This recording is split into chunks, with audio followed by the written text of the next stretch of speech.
क्या ईशान किशन को अब बिल्कुल भुला चुकी है बीसीसीआई और टीम इंडिया? क्या कप्तान और कोच ईशान किशन से बहुत आगे निकल गए? क्योंकि टी20 फॉर्मेट में उनका नाम नहीं था, फिर ओडीआई से नाम गायब हुआ और अब टेस्ट से भी ईशान किशन का नाम गायब हो चुका है।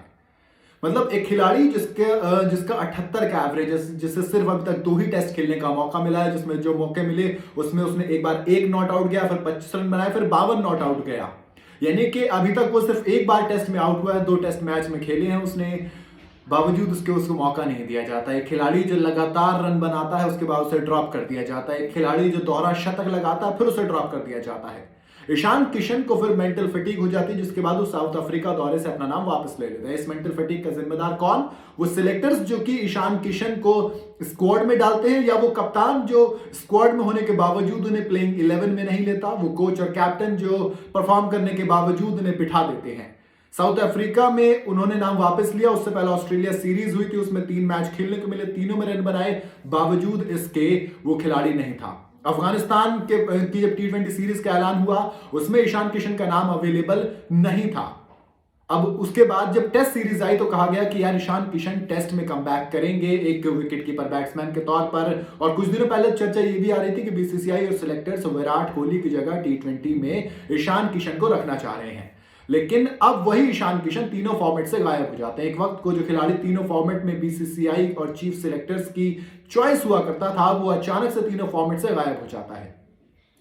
शुभमन गिल दूसरी तरफ आते हैं। शुभमन गिल हर फॉर्मेट में बीसीसीआई के चहेते बन गए। ऐसा लग रहा है कि बीसीसीआई ने कहा है कि गिल आप कुछ भी करिए, आपको बाहर नहीं किया जाएगा। इस खिलाड़ी का, शुभमन गिल का इंडिया के अंदर एवरेज कितना है? 28 के करीब का 2022 से, और बाहर अगर देखोगे सीना कंट्रीज में तो 8 के करीब का एवरेज है इस खिलाड़ी का। बावजूद इसको लगातार मौके पे मौका दिया जाता है। दूसरी तरफ ईशान किशन को धोखे पे धोखा दिया जाता है बावजूद रन बनाने के। शुभमन गिल ने 2 शतक लगाए हैं, 50 कोई नहीं आया है, और 482 रन 18 इनिंग के अंदर हैं 2022 से।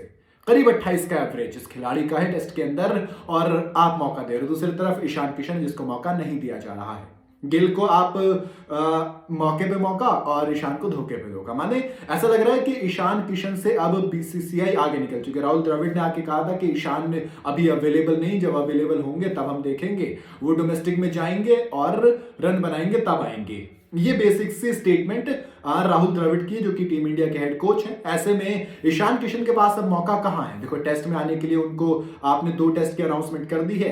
अब अगर झारखंड के लिए वो खेलेंगे, वैसे झारखंड के जो क्रिकेट एसोसिएशन के हेड हैं उन्होंने कहा है कि ठीक है, ईशान किशन हमारे प्लेइंग 11 में सीधा है, जब भी वो आएंगे वो आके खेल सकते हैं। तो ईशान किशन को अब सीधा सीधा करना ही होगा कि आप पहले झारखंड की तरफ से खेलते हो, रन बनाइए, और उसके बाद आईपीएल में आके परफॉर्म कीजिए अगर आपको वर्ल्ड कप का टिकट चाहिए। वरना क्लियर स्टेटमेंट है बीसीसीआई की तरफ से, तीनों फॉर्मेट में आपको बाहर करना है कि भैया आपसे आगे बढ़ चुके हैं, आपके अलावा हम बाकी प्लेयर्स के बारे में सोच रहे हैं। तो ऐसे में ईशान किशन को अब जल्द ही रन बनाने पड़ेंगे, खुद को अवेलेबल करवाना पड़ेगा। अगर भैया वर्ल्ड कप खेलना नहीं तो आप ऐसे अनअवेलेबल रहेंगे तो फिर बीसीसीआई आगे कुछ नहीं कर सकता और आपको छोड़ दिया जाएगा, मूव ऑन कर दिया जाएगा आपसे। आपको क्या लगता है कि ईशान किशन कमबैक कर पाएंगे? मुझे कमेंट में जरूर बताइएगा। वीडियो अगर आपको पसंद आई हो तो इसे लाइक और शेयर जरूर करें।